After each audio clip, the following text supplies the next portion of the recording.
Happy Monday, and in this episode of the Locked On NBA Big Board podcast, me and my brother James, we are going to talk about some of the top rookie performances from the preseason over this weekend. You know we have to lead off with Ryan Dunn, Cody Williams bounced back, quite a few more, but Ryan Dunn, what did we miss?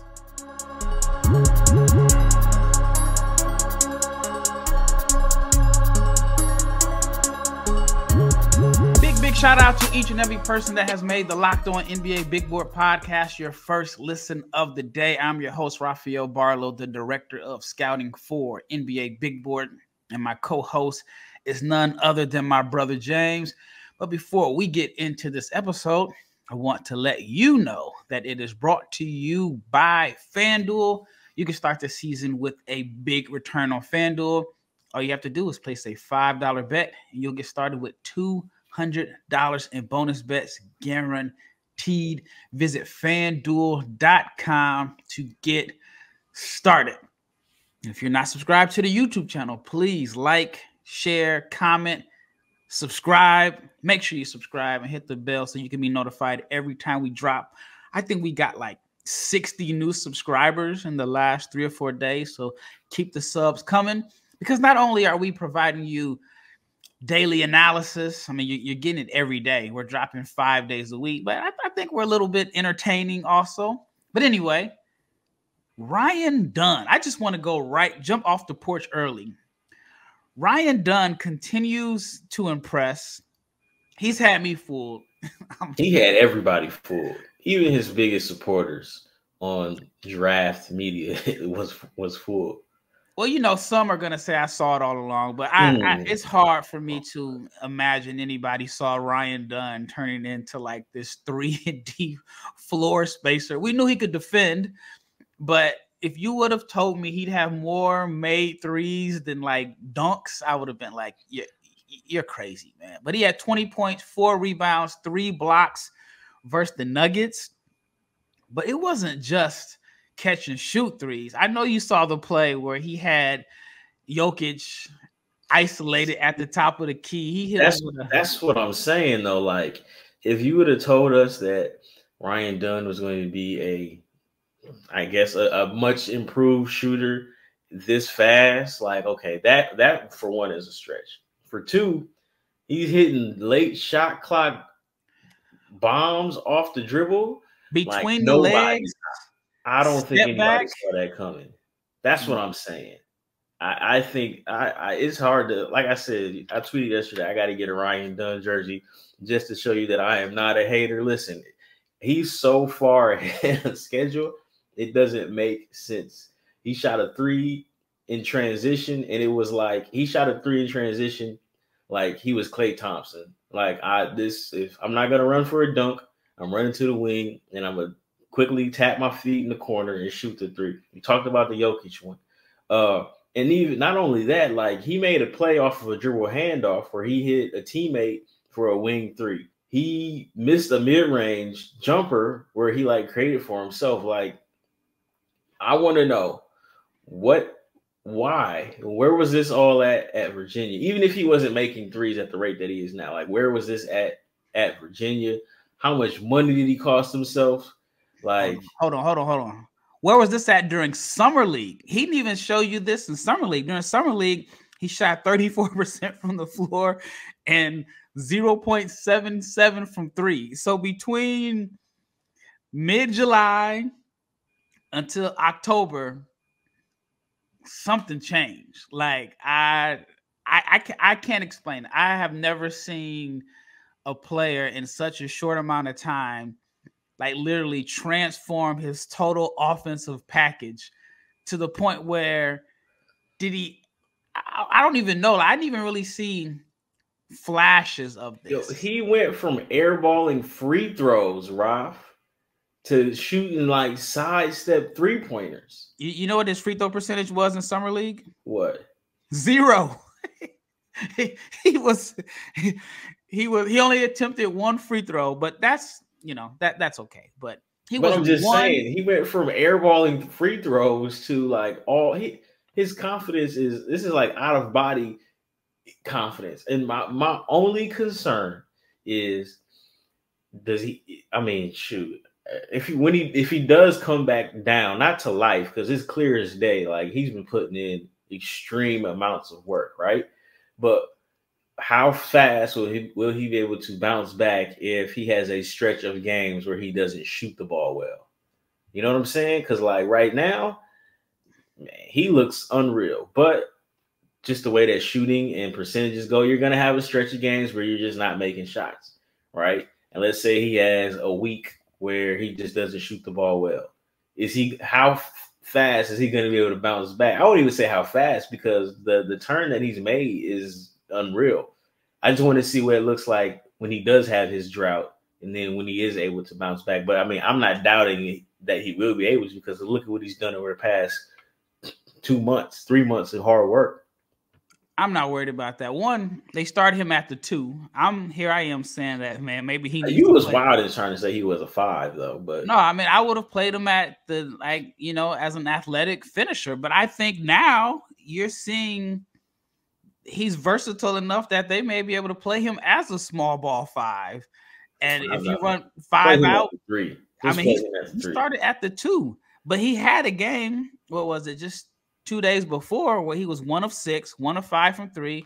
And what did he do? He comes back and goes 6 of 11 from 3 2 days later. That's true. So I know it's not like, you know, like a bad week or whatever, but the confidence is on 1,000. Like I talked about the confidence going sky high. You know, when I saw the between the legs step back at the end of the shot clock on Jokic, I said, you know what, man, this dude is on another level. You know, he was 1 of 13 from 3 in summer league. It's not even the same dude, man. He might have a twin brother, man. This just doesn't make sense. You know the video where Draymond was poking KD in the chest, and he that was KD doing that to him. KD, whoever this Suns shooting coach is, or I don't even know if it's the Suns shooting coach, whoever is in his life right now we need to find out who that is and pay him, because he could do wonders. Dude is a miracle worker. Hey, man. I know a couple guys that need to add him to the payroll. But no, Ryan Dunn, 6 of 11. Like I said, I don't think anybody saw this coming. Even if you were like his biggest supporter, there's no way you saw him shooting 11 threes in a game and making 6. I think he only made attempted 12 last year or something like that.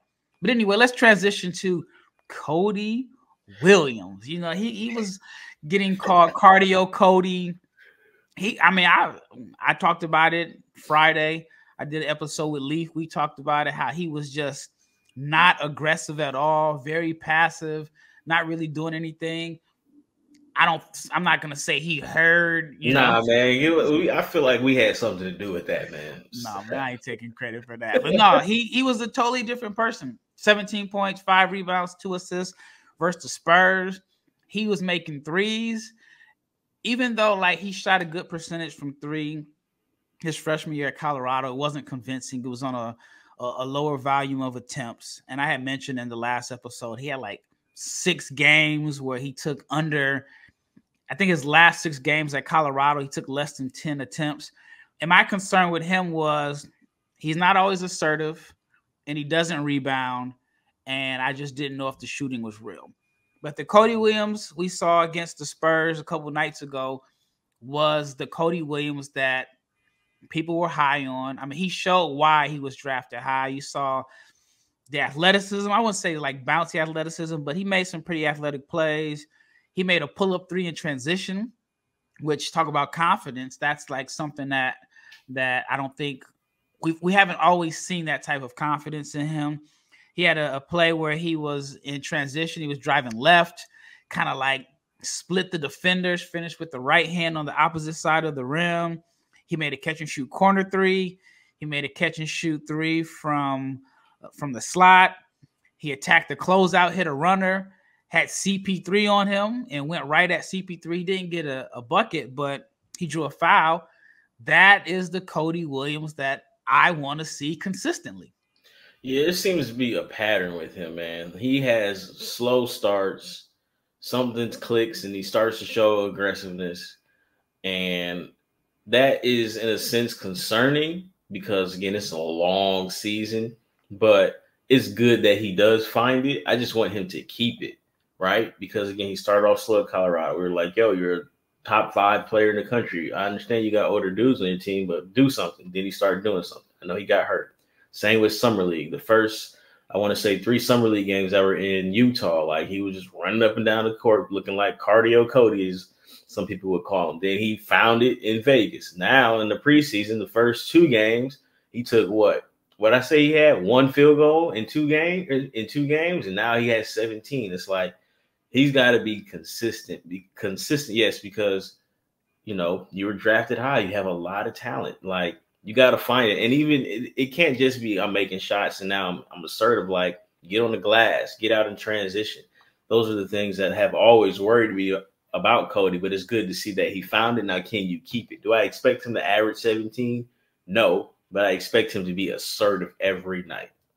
Yeah. The signs were definitely encouraging for Jazz fans, especially after the game against Dallas, where he just looked like he was just not engaged. All right, when we return, we're going to talk about Donovan Clingan posting a double-double. I feel like the Blazers were the only team that hadn't played, and then they played 2 games this weekend. We're going to talk a little bit about Donovan Clingan. We're going to talk about Zach Edey and Jaylen Wells. And then, we got to be consistent here. We're going to talk about Rob Dillingham and his struggles. But before we get into the second segment, let's talk about FanDuel. If you're an NFL fan or even an NBA fan, you can start the season with a big return on FanDuel, which is America's #1 sportsbook. So when you get a hunch in the middle of the game, you can check the latest stats. You can view live play-by-play and so much more. And it's on the same page where you place your bets. You'll get started with $200 in bonus bets guaranteed. All you have to do is place your first $5 bet, and that is at FanDuel.com. All right, second segment, Donovan Clingan. What did you think about his overall summer league? I guess, I didn't get a chance to talk to you online about summer league. I was on my hiatus due to everything that was going on with my wife. What did you think about Clingan in summer league? He was okay in summer league.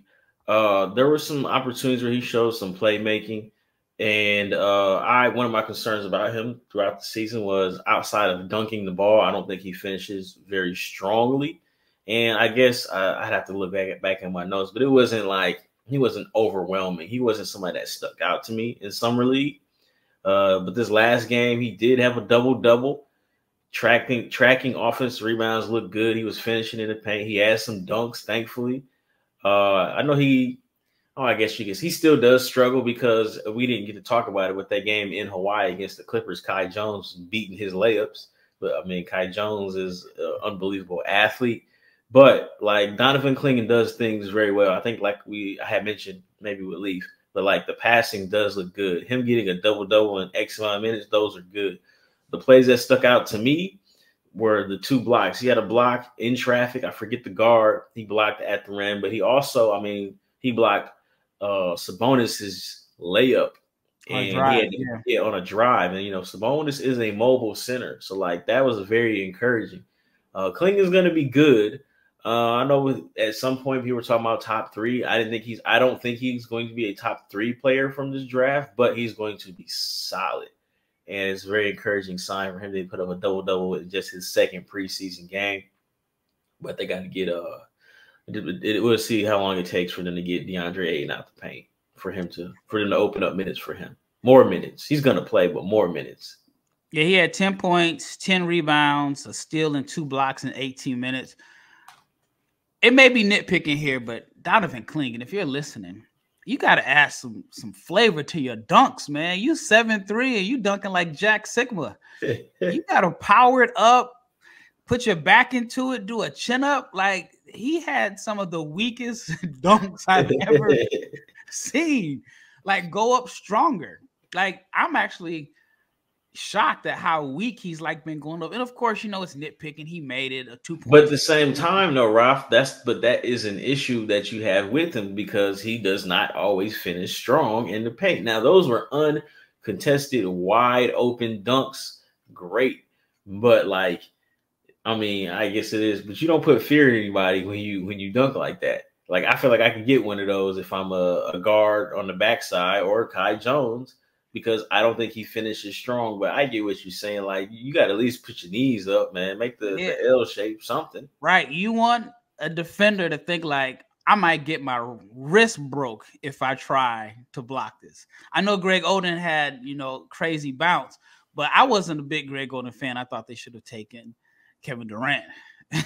But one thing I will say about Oden was, man, that dude, when he did dunk, he was doing chin-ups. He was powering at the rim. I just think Clingan needs to make defenders fear him when he has the ball around the basket, because he's just going up soft. Not saying like, I mean, you don't have to dunk everything. Obviously, like Jokic is not dunking everything, but he doesn't have that type of touch. And Jokic is not like a play finisher. I feel like if you are a rim running, play finishing big, you have to basically dunk everything within that radius of the paint. I'm not talking about the floaters. You got to shoot the floaters when you need to, but we talking about like on a step off the block. Like, you have to try to dunk I think Edey tries to dunk everything. You know what I'm saying? Yeah. And it's like, I don't know if we're nitpicking, but I 100% agree with what you're saying. It just reminds me of when DeAndre Ayton has the ball and it's not a lob. Like, he doesn't dunk everything. And there was a play a few years ago where Devontae Graham was under the basket and he didn't dunk on Devontae Graham. And it's like, you don't fear bigs who don't dunk everything. And he needs to do chin-ups, something, man. Try to rip the rim down, because he just doesn't finish strong all the time. But he was good against Sacramento.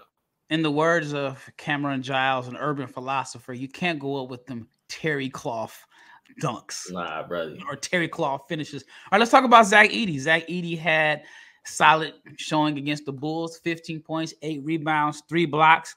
What stood out to me that game was he was able to get low post position against Vooch. Yeah. If you're watching on YouTube, you can see Vooch in the picture. Nick Richards gave him some trouble. He wasn't able to get like really good low post position against Nick Richards and the Hornets a few days ago, but against the Bulls, he was able to get good low post position. We saw the jump hook. I thought Sanogo did a good job of kind of bodying him out, getting him out the paint, and he still made like a jump hook from like a step inside the free throw line. Is Sanogo their backup 5? Yeah, I think so. Wow. I think so. Wow. But no, I thought Edey played good, and he had 3 blocks. One of the things I wanted to see was how Memphis was going to get him involved in the offense. And there was one particular play that stood out to me where, man, I can't think of his first name right now. Brandon Clark had the ball in the mid post against Buzelis, and then Jaylen Wells set like a down screen, and then Edey like came off the screen and they got him on the move right in the paint. That play is going to be unstoppable. Whether they run it with Marcus Smart or whoever, I think it's going to be hard to stop Edey when he's like on the move in the paint, especially when he's going to his right and is able to finish off the right shoulder. But he had a fadeaway hook on Vooch. He was getting low post position, and he was running the floor. There were a couple of plays where I saw him in transition running the floor. And even if he didn't get the ball, just the fact that he's going to draw the defense in, it's going to open it up for three-point shooters. So I thought that was a very, very good game from Zach Edey against the Bulls. Yeah, he was much better on defense, too. He blocked Zach LaVine's layup going left. Zach had it going. That's what I was concerned with. I know 15 and 8, you'll obviously take it. Like, he's got unbelievable touch. He has like Shaq-like touch where he can shoot a jump hook almost like 2 feet from the free throw line. Like, that's crazy. But he shoot it on the way down. Yeah. His touch is unbelievable. But you know what? He's a baseball player, so former baseball player. You got to have touch to throw a baseball. I'm pretty sure that's like him throwing a raisin because his hands are so big. But he was better defensively, and I'm going to give him credit for that because the game prior, he didn't look too good on defense, but he looked a lot better. But at the same time, the Bulls only got like one dude that can go, really two. And Zach had it going. I mean, he had 28, but he made a play on Zach. I think he blocked a Vucevic Somebody else had a runner. He had 3 blocks. That's much better. Things that you want to see from your big 7'4" lottery pick. All right. When we return, we'll talk about Jaylen Wells. Jaylen Wells has had a really, really good preseason. He's actually the Grizzlies' leading scorer in the preseason. I know that doesn't mean a lot, but I think that he's done enough to put himself, in consideration to be in a rotation. All right. When we return, we're going to talk about Jaylen Wells. We're going to talk about Rob Dillingham. We got Bub Carrington and Jamal Shead. And we're going to talk about Jared McCain. Or should we talk about a guy whose team lost by 50? Stay tuned.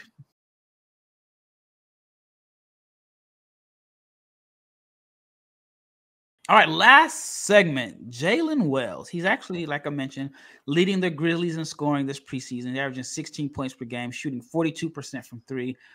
Has an incredible story. I mean, this guy was like Sonoma State, transfers to Washington State, 2nd-round pick, and he has, again, I don't know if he's going to be in their rotation. I'm not sure, but I think he's played well enough to he should be in the consideration. Against Chicago, he had 24 points, 6 assists.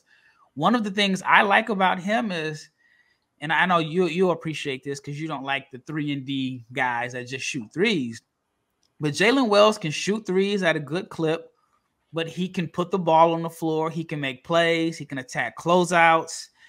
He can play ISO ball. He's looked good. What are your thoughts on him so far? Like you mentioned, the 42% from 3 is great. 6 attempts too. 6 attempts. It's a volume of attempts. I don't necessarily think he can play ISO ball consistently because he's not strong, but he has enough to get to the basket. It's kind of hard to explain. Hold on. He's not strong. I don't know. He ran through Dalen Terry. That's what I'm saying. He did, though. He did run through Dalen Terry. It looks... I don't know, man. He put that shoulder in his chest. Yeah, it maybe almost disrespectful the way he went at him, like what Kobe said, checking for feathers. He went at him directly. I don't know if there's a history between them two, but it's weird, man, because it's not like he's like super crazy off the dribble, but obviously you have to respect the jump shot. But he just does enough to get to the basket where he keeps you honest. You know what I'm saying?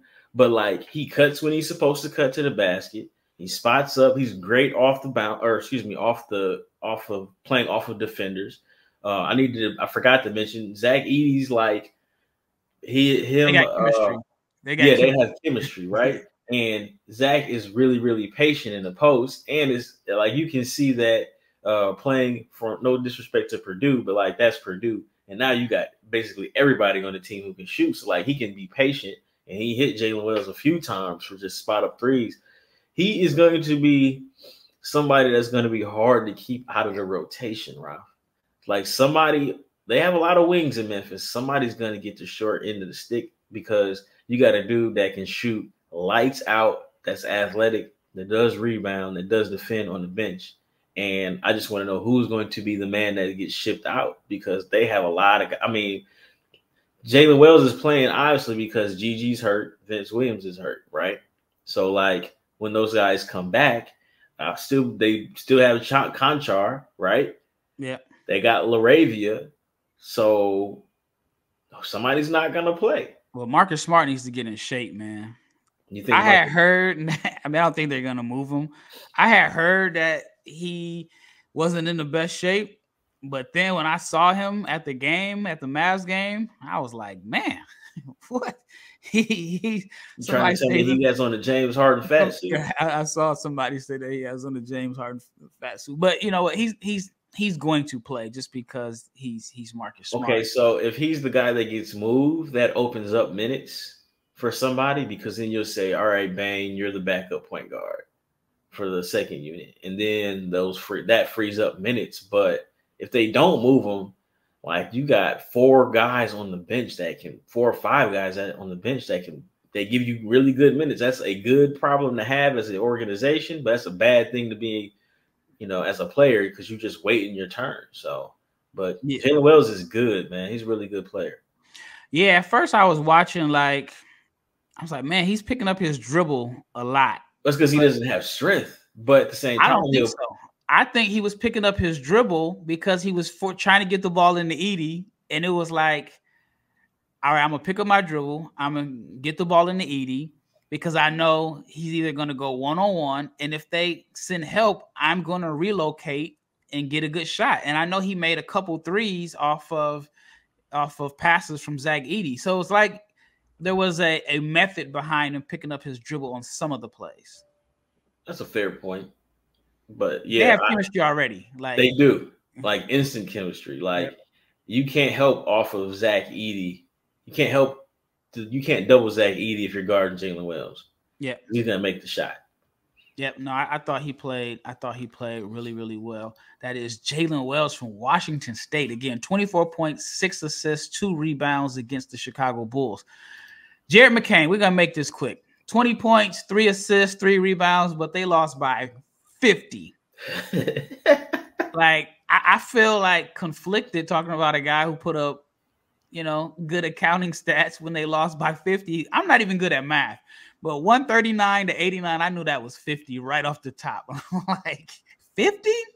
We have to make like an NBA big board rule. Like, if you lose by a certain amount of points, we can't mention you, but we'll I mean, 50. Jared McCain, he had, that was the Delaware Blue Coats out there with him. He made the most of his minutes. He got up 21 shots.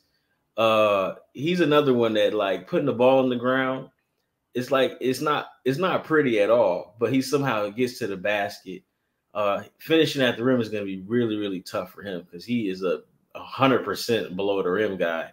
And I don't know, man. It looks like I know I've been reading that he's been playing extremely well in practice, but I want to see him more as a spot up guy instead of trying to be like a shot creator. Because I don't know if the shot creation is going to be there for him, especially this year, especially on this team because they have championship aspirations. Yeah, the shooting from 3 hasn't been as good as I thought it would be. I mean, obviously, it's going to take a little bit of a time.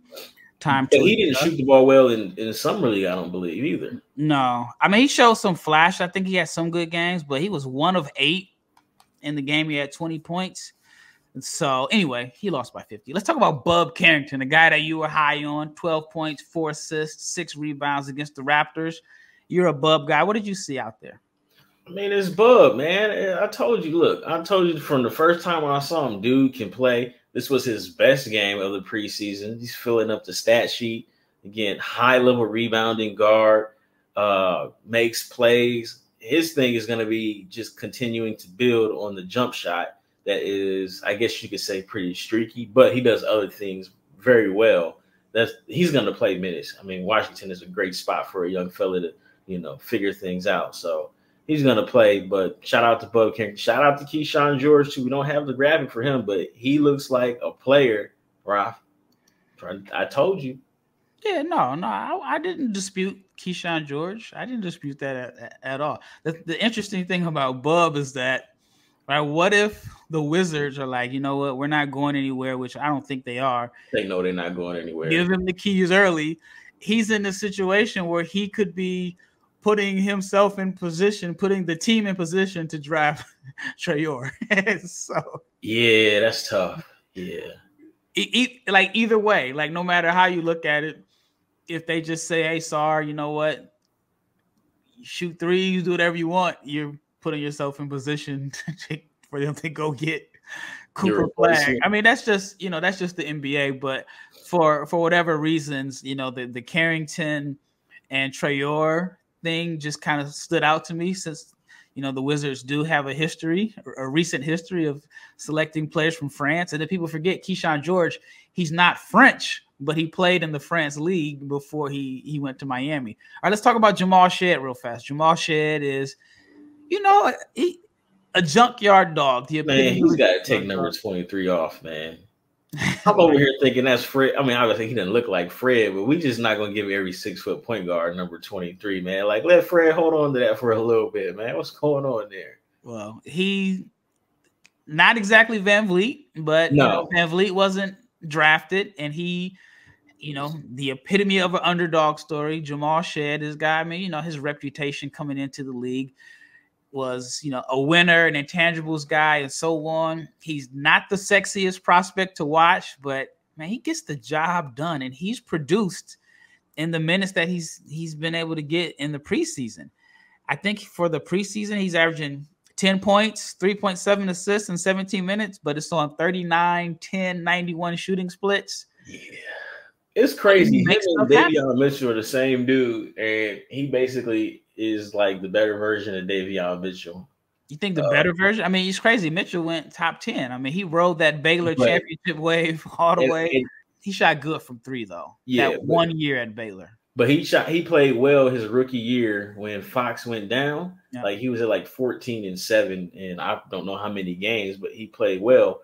But, I mean, shoot, Davion Mitchell needs to holler at Ryan Dunn's people because he doesn't have that same level of confidence that he did have coming out of college. But Jamal Shead is like Pat Beverly 2.0, man. Like, it ain't pretty. It's effective. He gets to the paint.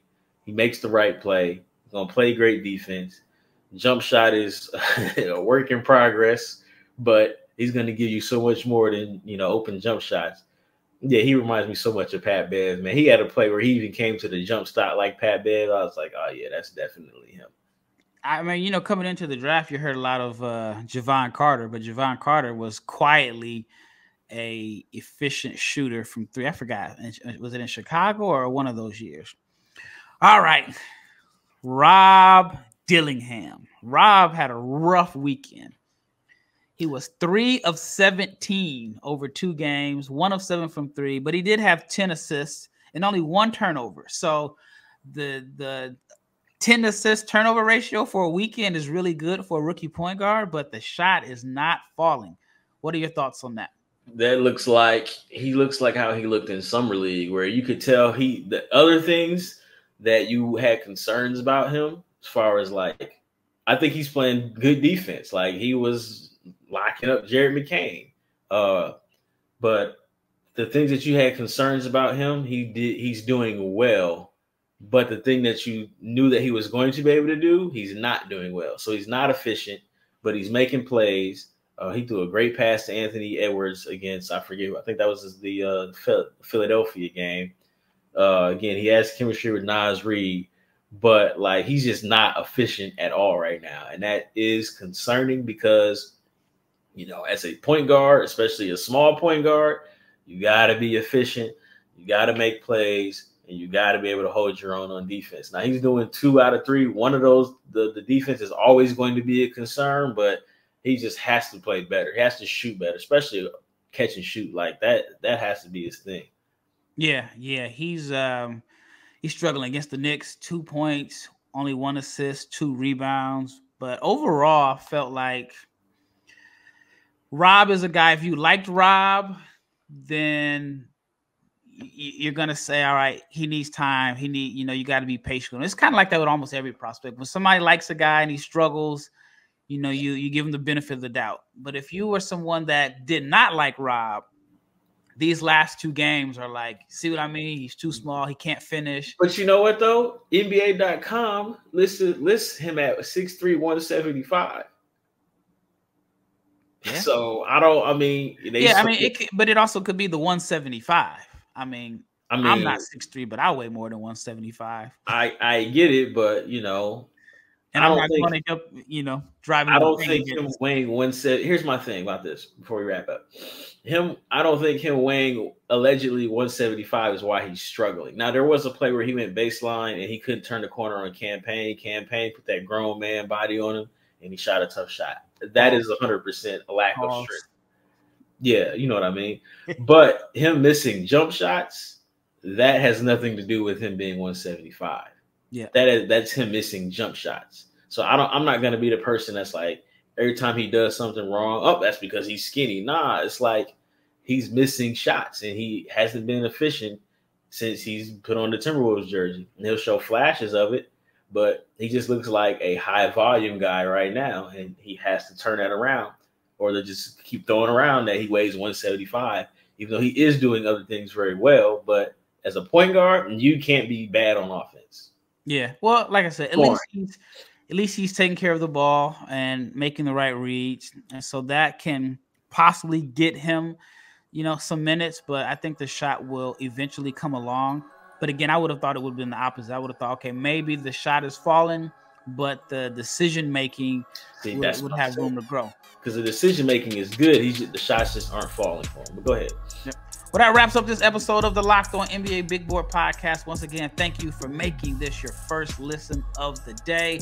Now, for your second listen, check out Locked On Fantasy Basketball. You can become a fantasy basketball expert and get the edge over your league mates with daily tips from Josh Lloyd. You can find Locked On Fantasy Basketball on YouTube or wherever you get your podcast. Once again, it's Rafael and James Barlowe, and we are out of here.